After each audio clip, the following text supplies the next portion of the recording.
मांगे हैं पूर्व सैनिकों की, और ये मांग पत्र अभी सौंपा है माननीय राष्ट्रपति, माननीय प्रधानमंत्री, माननीय रक्षा मंत्री के कार्य के अधिकारियों को, और उनको बताया है कि पूर्व सैनिकों की ये जायज़ मांगे संविधान के दायरे में है, समानता का अधिकार है स्वाभिमान का। आप देख ही रहे होगे, पीछे में दिखाई देता हूँ अपने ये अपने राष्ट्रपति भवन, प्रधानमंत्री भवन कार्यालय, इनमें दे के और आया हूँ।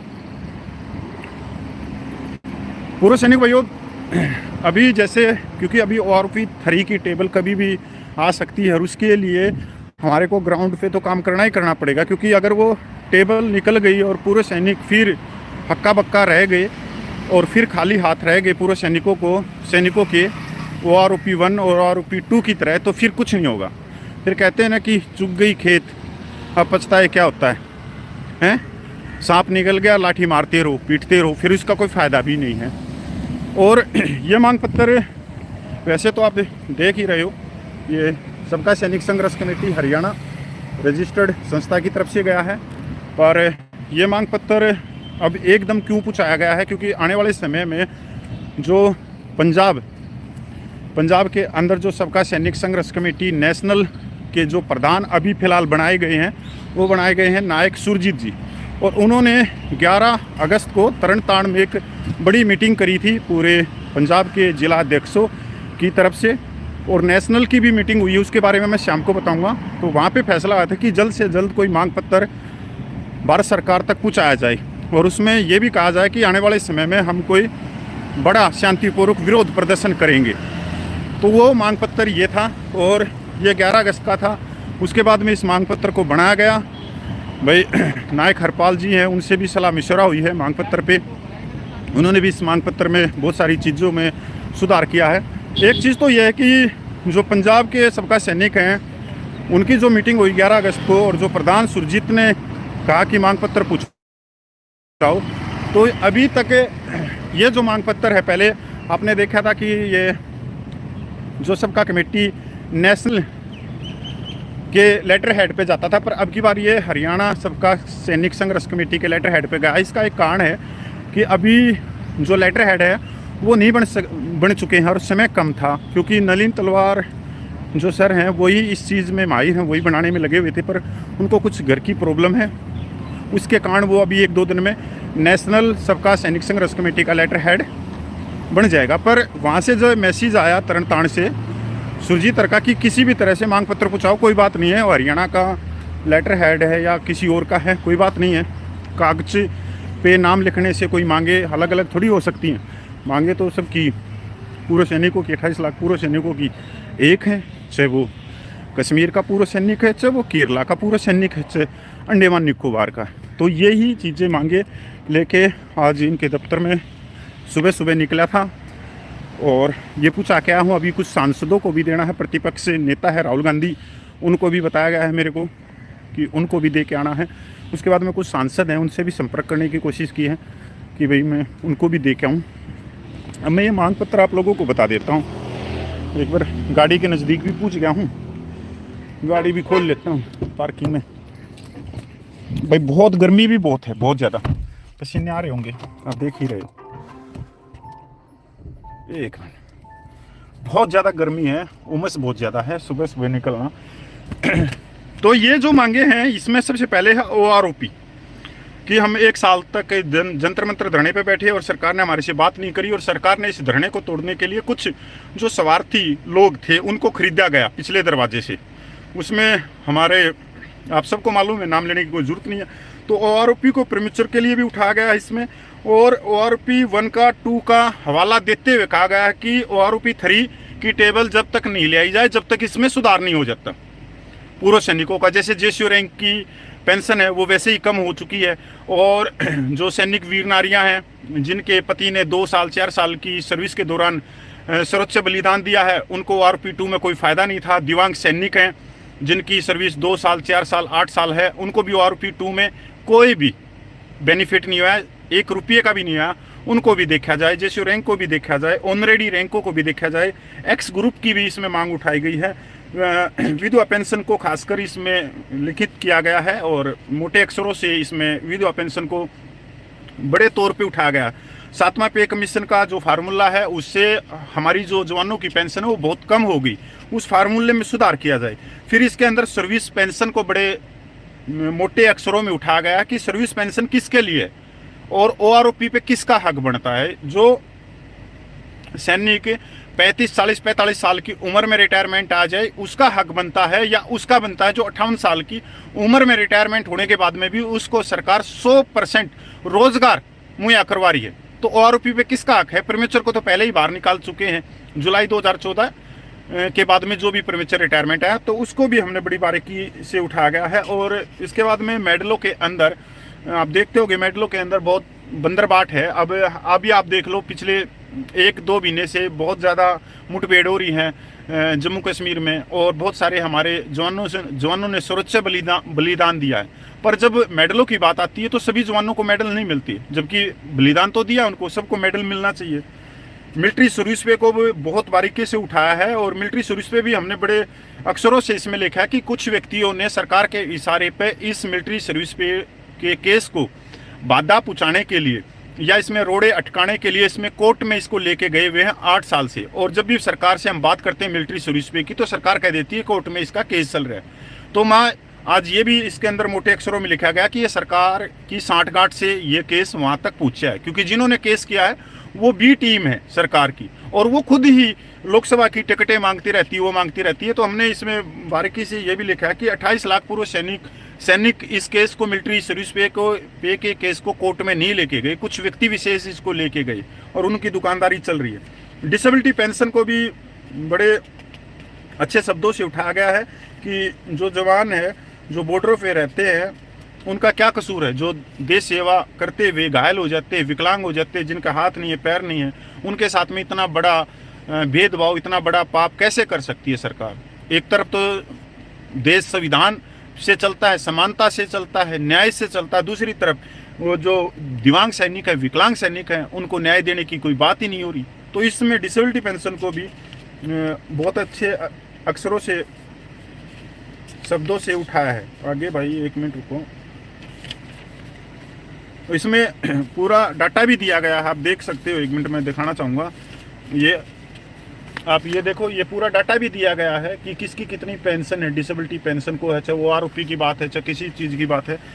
ये मांग पत्र क्या सुरेंद्र जी कह रहे हैं, मांग पत्र भाई ये हमारे पास भी भेज देना भाई। ये जैसे ये स्कैन होगा, ऐसे में इसको अगर मोबाइल से फ़ोटो खींच के गिरूँगा तो फिर ये समझ में भी नहीं आएगा, धुंधलाहट भी आएगा और फिर एक फ़ोटो अलग अलग हो जाएंगी। तो मैं इसको स्कैन करके शाम तक आपके व्हाट्सएप तक पहुंचाने की कोशिश करूंगा, अगर मैं समय से घर पहुंच गया। अगर नहीं पूछा तो भाई एक अलग बात है, फिर तो मैं कल ही डालूंगा। भ्रष्टाचार है, फिर बटमैन सिस्टम है, फिर अंग्रेज़ों के ज़माने के आर्मी रूल हैं, फिर रिजर्व पेंशनर हैं, फिर ऑनरेडी पेंशनर हैं, फिर एक्स ग्रुप के साथ जो भेदभाव किया गया है उसके बारे में भी इस मांग पत्र को आप है। 7 पेज का मांग पत्र है, आप ऊपर देख सकते हो। माननीय राष्ट्रपति, माननीय प्रधानमंत्री, माननीय रक्षा मंत्री के अधिकारी की ये स्टैंप है और उन्होंने देखा है और इसमें समय की भी मांग की गई है कि जल्द से जल्द समय दिवाया जाए माननीय राष्ट्रपति का, जिससे हम अपनी बातें पूर्व सैनिकों की मांगे वहाँ तक रख सकें। सैनिक भाइयों देखो, ग्राउंड पे काम करना बहुत अलग है और ग्राउंड पे जो काम करता है उस पर आरोप भी लगते हैं और उसकी टांग भी खींची जाती हैं, उसको गालियाँ भी पड़ती हैं, बहुत सारी चीज़ें सुननी पड़ती हैं, पर चलना है, सबकी सुन के भी चलना है। अब मैं यूनिवर्सिटी में भी जा रहा हूँ और जैसे ये 2-4 दिन की छुट्टी आई, मेरे को आदेश मिला पंजाब से, हमारे जो अब सबका सैनिक संघर्ष कमेटी के जो राष्ट्रीय प्रधान है वो सुरजीत सिंह जी को बना दिया गया है।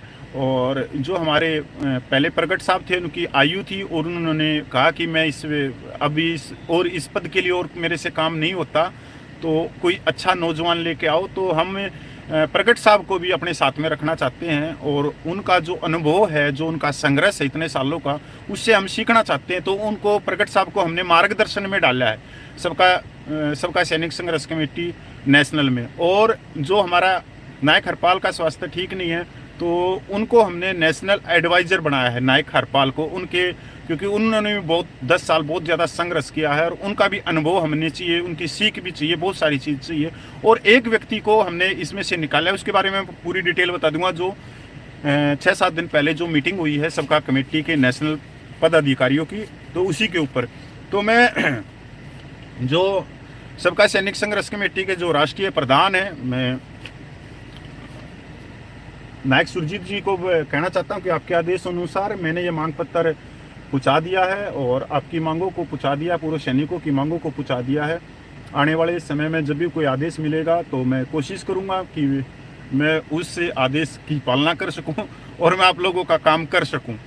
और इसके साथ ही मैं JW नलिन तलवार साहब को भी कहना चाहता हूँ कि साहब मैंने ये कर दिया है और इसके ऊपर और मांग पत्र बनाया जाए और जल्द से जल्द समय की मांग की हो। और इसके साथ में मैं सबका सैनिक संघर्ष कमेटी के राष्ट्रीय प्रधान सुरजीत जी को भी कहना चाहता हूँ कि मांग पत्र तो पहुँचा दिए और अब आप लोग जो भी आदेश दोगे पूर्व सैनिकों को जंतर मंतर पे जब भी आंदोलन करने का, पूर्व सैनिक, पूरे देश के सैनिक आप लोगों के साथ में, सिवाय जो जिन बंदों ने जवानों के साथ में धोखा कराया है, पिछले आंदोलन को तोड़ा है, या जिन्होंने इस आंदोलन से अपनी जेबें भरी हैं, नकली रसीद बुक छपवाई हैं, उनका तो चेहरा पूरे देश ने देख लिया। कोई 13 लाख रुपये भाग्या है लेके, कोई 2.25 लाख रुपये लेके भाग्या है। तो मैं इतना ही कहना चाहता हूँ कि भाई सुरजीत जी से कि आप आगे बढ़ो, हम आप लोगों के साथ में, और जब भी आप कोई आदेश दोगे तो उस आदेश का पालन करेंगे। पहले आप लोग देखते होंगे कि पिछले 10 सालों में बहुत ज़्यादा मेहनत करी है मैंने तो, और मेरे से ज़्यादा मेहनत करी है JW नलिन तलवार ने। जब भी कोई पंजाब से मांग पत्र निकलता था तो नलिन तलवार उसको सभी मंत्रालयों में दे के आते थे, अपने खर्चे से दे के आते थे। तो इस दौरान लाखों रुपया उन्होंने खर्च कर दिया होगा। और मैं ये मांग पत्र जब मेरी जिम्मेवारी आई 2019 के बाद में, और 19 से मैं लगातार सबका सैनिक संघर्ष कमेटी नेशनल जो तरण से मांग पत्र आते थे, मैं उनको दिल्ली पहुँचाता रहा मंत्रालयों में। मैं सुबह घर से निकलता हूँ और ये जो मांग पत्र हम बनाते हैं, जैसे आज मैं बना के लेके आया, मैं आप लोगों को दिखाना भी चाहूँगा। पूरे रजिस्टर लेके आया हूँ, पूरे अभी डाक और भी हैं, पूरे बचे भी हुए हैं पूरे के पूरे आप। तो इनको तैयार करने में भी 2-2.5 हज़ार रुपये का खर्चा आ जाता है। फिर घर से चलता हूँ गाड़ी लेके, 2-2.5 हज़ार रुपये का मैं तेल भी पी जाती है गाड़ी। और भाई 200 रुपये तो लग ही जाते होंगे खाने पीने के, पानी के, इन चीज़ों के।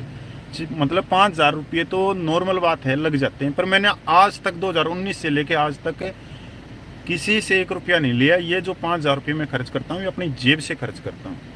कि मेरे को सबका कमेटी देती है, नलिन तलवार देते हैं, नायक हरपाल देते हैं, नहीं, मैंने कभी किसी से कुछ नहीं लिया। मेरा एक अलग है कि मैं पूर्व सैनिकों के लिए क्या कर सकता हूँ, और जितना मेरे से हो सकता मैं उतना करने की कोशिश करता हूँ। तो यही बात है। अब इन 13 मांगों के ऊपर हमने बिल्कुल क्लियर लिखा है, पहले भी आप लोगों ने देखा है, क्लियर लिखते हुए आए हैं। तो अब आपसे यही है कि आप तैयारियां रखना, कभी भी दिल्ली की घोषणा हो सकती है चलने की, जंतर मंतर पे आंदोलन करने की, कभी भी हो सकती है, कभी भी। बस आप लोगों को एक बार साथ देना है ORP 3 के लिए, क्योंकि ORP 3 में अगर आप साथ नहीं दिए तो फिर आंदोलन करने का कोई मतलब नहीं है। क्योंकि मैं पिछले 3 महीने से पूरे देश की संस्था को कह रहा हूँ कि हम उनके साथ में, कोई भी संस्था बाहर आके आंदोलन करने की घोषणा करे, पर कोई भी संस्था बाहर नहीं आ रही। सिर्फ दुकानदारियां खोल के बैठी हुई हैं। कोई मिलिट्री सर्विस पे के नाम से पैसे के मैसेज आ रहे हैं व्हाट्सएप पे कि हमारे को इतना पैसा दे दो। कोई अभी कम्यूटेशन के लिए दुकानें खोल दी, कोई कह रहा है 3,000 रुपया दो, तो कोई दुकानदार कह रहा है 5,000 रुपया दो, कोई 10,000 रुपया कि हमारे को पैसा दो, कम्यूटेशन हम आप करवा देंगे। कोई डिसेबिलिटी पेंशन की दुकान खोल के बैठ गया। कोई एक्स ग्रुप की पे 6200 रुपये करवाने के लिए एक वो जो क्या नाम था, एक नायब सूबेदार, वो 40 लाख रुपया जवानों की इकट्ठा करके अपने घर में मौज मस्ती कर रहा है। तो मैं ऐसा हम काम करते नहीं। हम तो लोकतांत्रिक माध्यम से चलेंगे, संविधान के दायरे में चलेंगे और अपनी मांगों को सरकार से पूरा करवाएंगे। कोर्ट कचहरी में नहीं जाएंगे। कोर्ट कचहरी में अगर हम देखें मिलिट्री सर्विस पे का केस को ही आज 8-10 साल हो गए चलते हुए, और उसके बाद में जीत भी गए तो वो सुप्रीम कोर्ट में चला जाएगा वो केस, वहाँ भी 20 साल लग जाएंगे। इसका मतलब क्या? समय की बर्बादी, पैसे की बर्बादी। और ये पैसे की बर्बादी नहीं है, लोगों को जो आदत पड़ी है ना ये कोर्ट कचहरी के नाम से पैसा कमाने की, तो वो अपनी जेबें भर रहे हैं। वो चाहते ही नहीं कि ये जो भी जवानों की जायज़ मांगे हैं ये इनका कोई समाधान हो जाए। अगर समाधान हो गया इनका तो उनकी दुकानदारी कैसे चलेंगी, ये है। तो सैनिक भाइयों, मैंने अपना पूरी बात रख दी है। दिल्ली आया हूँ, अभी देखते हैं नेता विपक्ष राहुल गांधी के कार्यालय में जाते हैं, अगर उनसे मिलाई हुई तो उनको देंगे, नहीं तो उनके जो भी पीए है मैं उनको मांग पत्र दूंगा। और कांग्रेस पार्टी के जो अध्यक्ष हैं खड़गे जी, मैं उनको भी मांग पत्र दूंगा, और एक अभी अखिलेश यादव को भी दूंगा, और आम आदमी पार्टी की राज्यसभा सांसद है मालिया जी, मैं उनको भी मांग पत्र दूंगा। 6-7 पे मांग पत्र आज मेरे को दे के जाने हैं, जिनसे मेरी बात हुई है फ़ोन पे कि हाँ आप आ जाओ। और मैं वादा करूंगा उनसे, वादा मैं नहीं करूंगा, वादा उनसे लूँगा कि वो जवानों की जायज़ मांगों को संसद में उठाएं। तो भाई मैं तो इतना ही कर सकता हूँ। ग्राउंड पे देखो कोई ना कोई तो अगर बोलोगे नहीं तो मांगे दबती रह जाएंगी।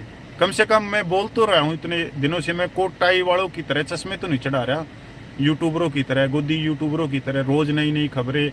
वो आरूफी थरी में मिलेंगे 6,000 रुपये, हो जाएगी बल्ले बल्ले, ये चीज़ें वो चीज़ें। मैं तो ग्राउंड पे अपना संतुष्टि, अपने पूर्व सैनिकों की आवाज़ को भारत सरकार तक पहुँचा रहा हूँ। इनके वीडियो से एक तरह से हमने ही नुकसान हो रहा है ज़्यादातर। तो अब आप देखो और भी झटके देंगे, धीरे धीरे ऐसे झटके देंगे जिसने कभी सोचा ही नहीं था। कई बार बोलने से ज़्यादा खामोश रह जाना भी अच्छा होता है। तो अब ऐसे झटके देंगे, क्योंकि अभी 5-6 दिन की छुट्टी है रक्षाबंधन तक, उसके बाद में फिर यूनिवर्सिटी हम चले जाएंगे, फिर काम में लग जाएंगे। पर अब 4-5 दिन में बहुत ज़्यादा काम करना है। पिछले 2 महीने का पूरा काम अब 4-5 दिन में निपटाना है, और मांग पत्र जाएंगे धड़ाधड़। पर झटके देंगे बहुत धीरे धीरे। जिन्होंने भी जवानों की पीठ में छुरा घोंपा है उनको ऐसे झटके देंगे जो उन्होंने सोचा भी नहीं था कि ऐसा भी होगा। तो ये याद रखना कि आप लोगों को माफ नहीं करेंगे जिन्होंने 7.5 लाख माता बहनों के साथ में धोखा किया। उन 7.5 लाख माता बहनों ने अपने एक पैसा अपनी पेंशन से निकाल के आंदोलन को चलाने के लिए दिया था, और उन पैसों को कोई 13 लाख लेके भाग गया गोल टोपी लगा के, तो कोई अपनी डिस्ट्रिक्ट का फंड बना के चला गया। एक है सूबेदार मेजर, वो सपरस सॉफ्टवेयर, जो सपरस आया ना पेंशन सॉफ्टवेयर, वो उसका नाम वो ही रख दिया मैंने आजकल, सपरस सॉफ्टवेयर। तो ऐसे हैं। तो मैं अपनी बातों को विराम देता हूँ। भाई बहुत काम कर रहे हो कपिल भाई। मैं कुछ काम नहीं कर रहा है भाई। देखो आप मांगते रहोगे तो बहुत ज़रूरी है। आज एक चीज़ देखो, ये मांग पत्र पहुँचाना बहुत ज़रूरी था, क्यों आरोपी थरी कभी भी आ सकती है। तो एक दबाव तो पड़ेगा इस मांग पत्र से, क्योंकि ये घूम फिर के रक्षा मंत्री के थ्रू होते हुए ESW के पास में भी जाएगा कि जवानों ने फिर कह दिया कि आरोपी थरी में कुछ भी गड़बड़ी हुई तो हम तैयार बैठे हैं, हम शांतिपूर्वक फिर आंदोलन करेंगे। ये जरूरी मैसेज देना था, और मैं ये चाह रहा था कि ये मैसेज दूसरी संस्थाएं दी जो जंतर मंतर के धरने को तोड़ रही थी इतने पूरे 14 महीनों में, जिन्होंने जंतर मंतर को बदनाम किया, जंतर मंतर के धरने को तोड़ने के लिए षड्यंत्र रचे, पर वो कोई भी कमेटी पिछले 3 महीने में बाहर नहीं निकली। मैं तो उनको चाह रहा था कि वो बाहर निकले, वो जवानों के लिए कुछ अच्छा करें। अब उन्होंने कुछ अच्छा नहीं किया। जो अच्छा करते हैं, अगर आज मैंने अच्छा किया तो आज ही शाम को मेरे को 1000 गाड़ी देने वाले हो जाएंगे। शाम तक 1000 व्यक्ति मेरे को आज गाड़ी देंगे, पक्की बात है मेरे को। पर इसका ये भी देखो, इसका फायदा क्या स्पेशल कपिल फौजी को इसका फायदा होगा, या नलिन तलवार को होगा, या सुरजीत को होगा? नहीं यार, ये तो 28 लाख पूरे सैनिकों की जायज मांगों के लिए। और इस समय दबाव जरूरी था मांग पत्र के माध्यम से सरकार को एक तरह से सावधान करना, चेतावनी देना कि हमारे साथ में कुछ भी अन्याय हुआ, बेइंसाफी हुई, तो हम उसके लिए हम शांतिपूर्वक फिर आंदोलन, हमारे पास में लास्ट रास्ता बचता है, हम उस रास्ते पे आएंगे। तो ये तो आप कह ही सकते हो ना, पर किसी ने नहीं कही। अभी 3 महीने हो गए इनको, 3 महीने में कभी दिखाई नहीं दिए। और शाम को सारे दिखाई देंगे, शाम को आ जाएंगे, कल सुबह आ जाएंगे, परसों आ जाएंगे। और ऐसे तो 2 हमारे हैं, राजस्थान से हैं, तारा और सितारा। एक जैसलमेर से है, एक झुंझुनू से है, उनको मैं कहता हूँ तारा और सितारा, वो भी हैं, वो शाम को आ जाएंगे। तो पर जो आप देंगे ठोक के, तारा और सितारा का नाम लेने के बाद में मेरे को हंसी आ गई। ऐसा एक सॉफ्टवेयर है, हमारे पास में भी था एक सॉफ्टवेयर, वो सपरस सॉफ्टवेयर, इसका पेंशन विभाग का, सूबेदार मेजर। वैसे तो वो सूबेदार मेजर, पर उसको एक्चुअल में उसको कहते हैं, उसके जो मित्र हैं, दोस्त हैं, उसको नायक हरपाल भी कहता था। नायक हरपाल ने उसका नाम रखा था। नायक हरपाल उसको कहता था कि ये सपरस सॉफ्टवेयर है यार कपिल भाई, ये सपरस सॉफ्टवेयर है, ये सपरस सॉफ्टवेयर को छोड़ दे यार तू, इसको छोड़ दे। तो नायक हरपाल ने ही उनका बड़े प्यार से उनका नाम रखा था, सूबेदार मेजर सपरस सॉफ्टवेयर, सपरस सॉफ्टवेयर। तो उनको आज से इसी तरह से संबोधित करना है। तो अभी चलते हैं भाई, लेट हो जाऊंगा और कई जगह मैंने मांग पत्र देने हैं। जय हिंद, वंदे मातरम। शाम को पूरी कहानी बताऊंगा फिर आप लोगों को।